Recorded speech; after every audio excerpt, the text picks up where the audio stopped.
Lalu bagaimana proses hukum yang menjerat 3 WNI di Arab Saudi atas tuduhan praktik haji ilegal?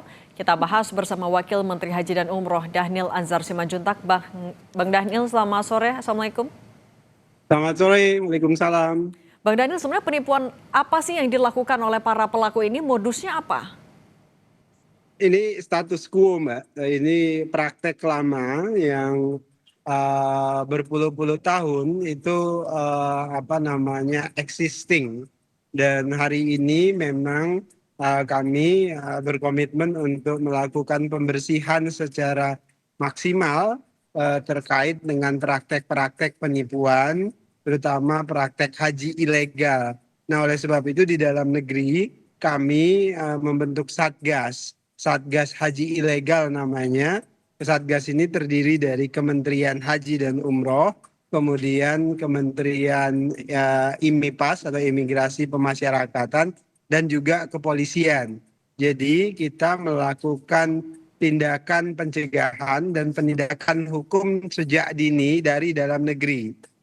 Sampai dengan hari ini ada 108 kasus yang sedang ditangani oleh pihak kepolisian untuk melakukan tindakan-tindakan hukum dengan sesegera mungkin. Sudah ada puluhan dilakukan pencegahan untuk berangkat ke Saudi Arabia atau ke Tanah Haram tanpa visa haji legal. Nah, kemudian kedua, Kementerian Haji dan Umroh juga dengan Kementerian Luar Negeri juga berkoordinasi dengan otoritas kerajaan Saudi Arabia untuk melakukan tindakan-tindakan tegas karena ini terkait dengan tata kelola nanti di Saudi Arabia dan modusnya bermacam-macam. Nah, oleh sebab itulah nanti pihak kepolisian melalui Satgas Haji Ilegal ini juga berkoordinasi dengan otoritas kepolisian Saudi Arabia untuk secara masif melakukan tindakan-tindakan tegas terhadap mereka-mereka yang masih berani melakukan praktek-praktek penipuan, haji ilegal dan sebagainya. Nah, ini biasanya mereka berkedok petugas haji, berkedok KBIH atau KBIAHU, juga berkedok travel dan sebagainya. Di iklan sosial media itu banyak sekali, Mbak. Karena mereka menggunakan sosial media atas nama haji tanpa antrian, selalu begitu.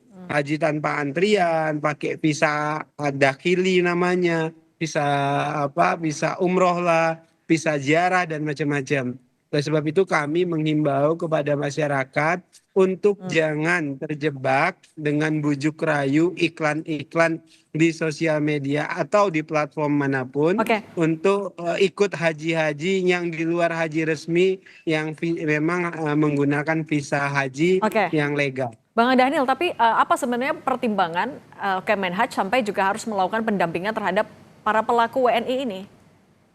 Ya, kan kewajiban dari negara apapun itu pada prinsipnya harus mendampingi. Memang didampingi oleh Kemenhaj dan Kementerian Luar Negeri terkait dengan hak-hak hukum mereka. Tetapi yang jelas kami terus mendorong dan bekerja sama dengan seluruh pihak untuk melakukan pencegahan supaya tidak ada yang melakukan hal-hal seperti ini. Tapi kalau kemudian tetap ada yang melakukan, tentu kemudian kita mendorong penindakan hukum, tapi di satu sisi juga kita harus memastikan hak-hak hukum dari warga negara tersebut itu juga terlindungi, Mbak. Oke, nah Bang Dhanil, tapi sebenarnya siapa yang paling dirugikan dari praktek yang kalau tadi Anda bilang sudah berlangsung lama? Jamaah tentu adalah jamaah. Nah, kami berulang kali memastikan harus semua pihak, terutama mereka-mereka yang sudah puluhan tahun melakukan praktek-praktek ini, di era Presiden Prabowo, kami ingin pastikan hal-hal ini akan kami bersihkan semaksimal mungkin. Kami mau menghentikan perilaku melakukan agama sebagai komoditas. Mereka mengkomodifikasi praktek-praktek agama untuk kepentingan mereka, untuk kepentingan kelompok, dan ini harus dihentikan. Nah, mereka seringkali berkedok orang-orang yang sebagai pelaku haji badal misalnya, pengganti, Mbak, kemudian nanti ada dari pihak-pihak bimbingan dan sebagainya. Nah Bang Dhanil, kalau misalnya ini sudah berlangsung selama puluhan tahun, artinya kan ada celahnya. Mana celah regulasi yang akan ditertibkan oleh kementerian? Ini terkait dengan komitmen pemerintah. Kami dengan tegas akan melakukan pembersihan secara maksimal.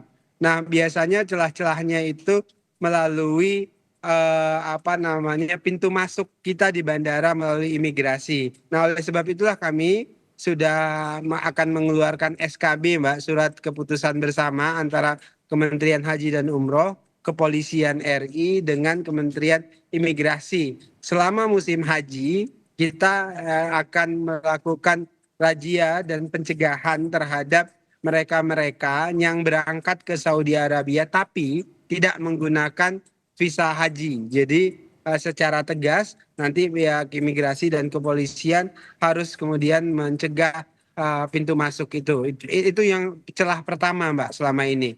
Kemudian celah yang kedua kan ini masalah antrian haji kita kan memang masih panjang. Nah, ini yang menjadi concern dari Presiden Prabowo, minta supaya kita memperpendek dan mencari formulasi supaya memperpendek antrian haji kita yang tadinya 49 tahun, sekarang sudah 26 tahun. Tapi Presiden menginginkan agar lebih pendek lagi. Nah, celah-celah ini itu digunakan oleh mereka-mereka yang memanfaatkan keterbatasan pengetahuan jamaah itu kemudian mereka komersialisasi, mereka manipulasi dan sebagainya. Nah, ini yang akan kita tutup semaksimal mungkin. Nah Bang Dhanil, tapi sebenarnya target penipuan ini warga negara Indonesia yang memang ada di Indonesia atau WNI yang ada di Arab Saudi? Dua-duanya, Mbak. Jadi mereka yang di Indonesia itu menjadi target supaya menjadi jamaah haji ilegal, tadi saya sebutkan, tanpa menggunakan visa haji, tapi menggunakan visa macam-macam. Dan itu di sosial media banyak sekali iklannya. Dan kami sekarang menghimpun itu kemudian akan ditindak oleh pihak kepolisian.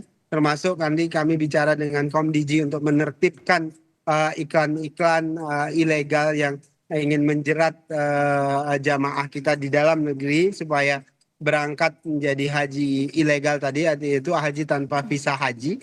Yang kedua, mereka-mereka yang sudah di Saudi Arabia, Mbak. Target mereka adalah praktek badal. Jadi kan ada kepercayaan dari jamaah-jamaah kita untuk membadalkan haji orang tuanya yang sudah meninggal misalnya, atau membadalkan haji orang tua mereka yang memiliki keterbatasan sehingga gagal naik haji. Nah, praktek-praktek badal itu dikomersialisasikan dengan harga yang yang tidak masuk akal sebenarnya, karena pada prinsipnya itu sudah diatur oleh pemerintah kerajaan Saudi Arabia. Tambah lagi di Kementerian Haji dan Umroh, praktek badal itu difasilitasi tapi tidak dikomersialisasikan. Oke. Wakil Menteri Haji dan Umroh Bang Dhanil Anzar Simanjuntak, terima kasih sudah berbagi bersama kami. Sesalu Bang Dhanil. Terima kasih.